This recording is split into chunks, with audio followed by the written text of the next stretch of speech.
Good girl. Hi there. This is really brilliant. I have to do like a serious video. People are talking about maybe they should just take Walsenburg off the map because of the corruption.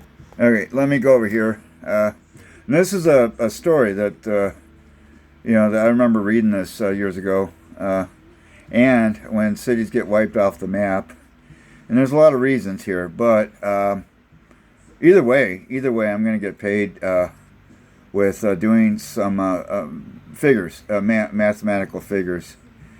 And basically, when it talks about corruption, and of course that would be like, that would make Walsenburg unincorporated. And there are areas of Colorado and also other states where towns were disbanded and it was unincorporated.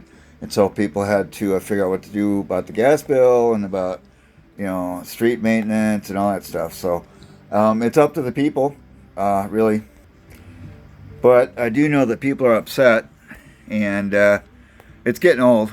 And so there were several neighbors in Walsenburg that talked about, with all the corruption, that maybe just take Walsenburg off the map. I mean, people are asking about the schools. I mean, some people that are in charge of grant money in Denver that I work with, that there are software developers that were asking, what are the scores like? And I says, well, they're still the same.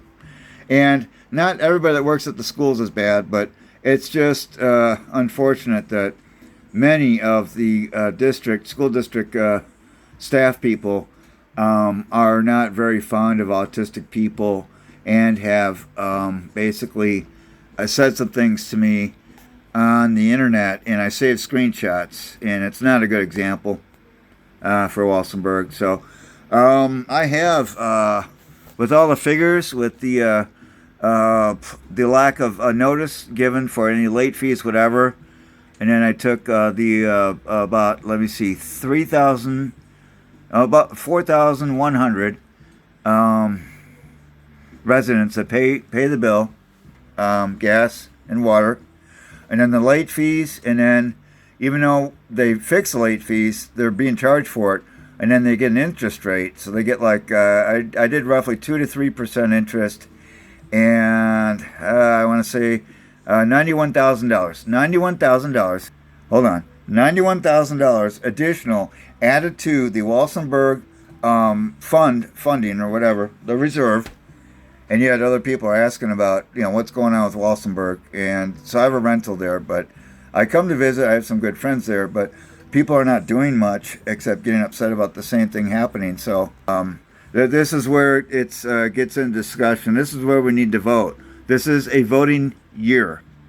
And let's see if this gets added. I don't know. Let's find out. And then maybe there'll be some other people that could take over and not have so much corruption in Walsenburg. I mean, there's a long history of it. Long history. And then maybe we could have some better schools. Make it like Gardner or La Vida, Look at how they are doing things. And maybe that might be a good example. Even Pueblo. Thanks for tuning in. This is Red Berman at KFUI Global Radio. I have yellow curtains. I didn't know that. My curtains are yellow. I did not know that. Oh, cool. Dun, dun, dun, dun.